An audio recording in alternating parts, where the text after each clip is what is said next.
Arrakis is this unrelenting anvil against which people are beaten and shaped and forged into something that's stronger. There's something very spiritual about that sand, which on the surface is really nothing, but underneath has a really diverse biological backstory. One of my favorite lines from Frank Herbert is, when you end a novel, it's like a train coming into the station that doesn't stop. You just jam on the brakes and let the sparks fly into people's imagination.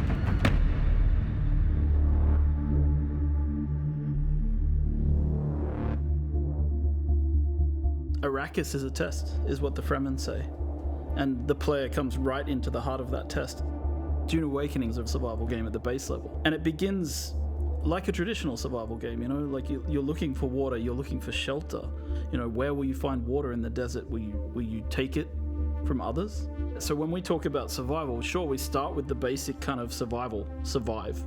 And then when you've survived long enough, it's now time to think about political survival and how you progress within the universe.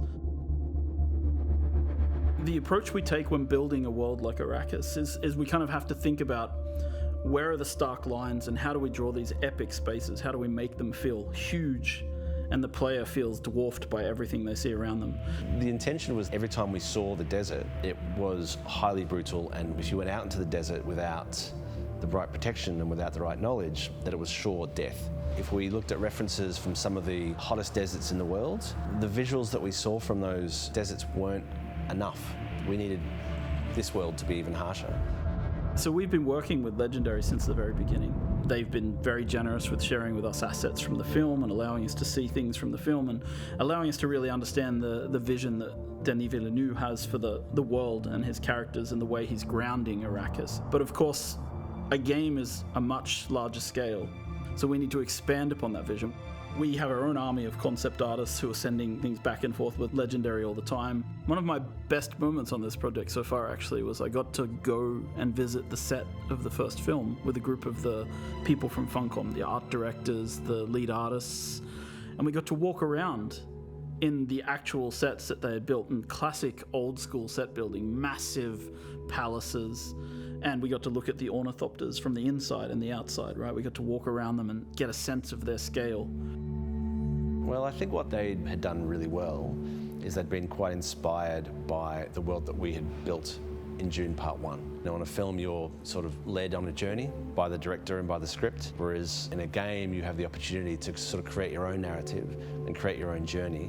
The most exciting aspect for me is the fact that you can take what you've enjoyed and loved and you can build your own stories and your own places. And that to me is the ultimate goal, is to have, complete control. Using Unreal 5 to create a game is obviously one of the better choices. Unreal 5 gives us flexibility through the blueprinting system.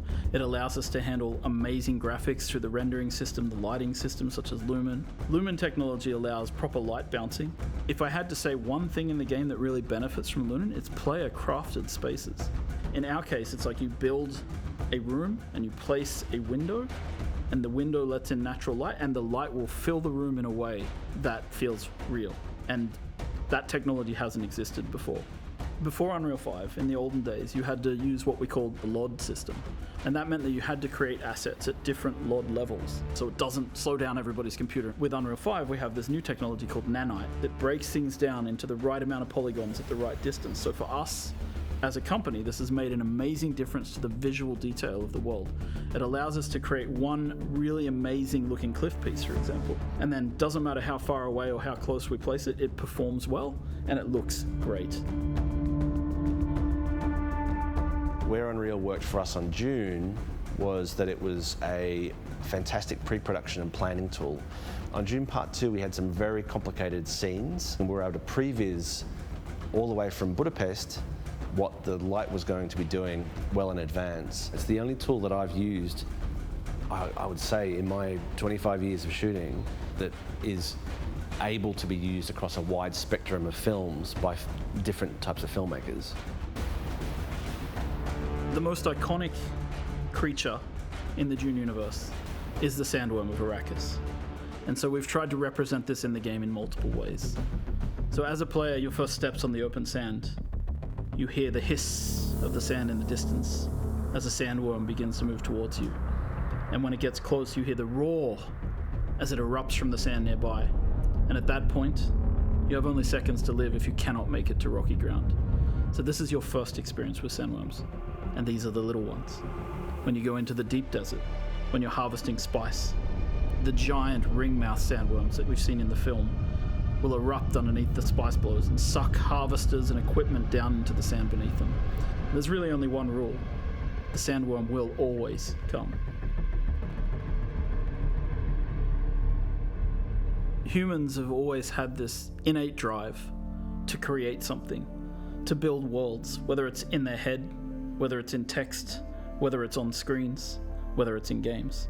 Funcom as a company has been on this journey for a long time, creating multiplayer worlds where players can live out their dreams and fantasies. We were there in the beginning with massively multiplayer online games. We've been there in the beginning with survival open world crafting games. And Dune is a combination of those legacies, bringing us forward into the future. It's the culmination of what Funcom means as a company and what we can deliver. And this legacy means that we need to really pay attention to what we're creating and how we create it for the fans. Because I think at the heart of this, there's a lot of people out there who really want to live in the universe that Frank Herbert created. And they really want to live in the visual world of the films that they see from Villeneuve.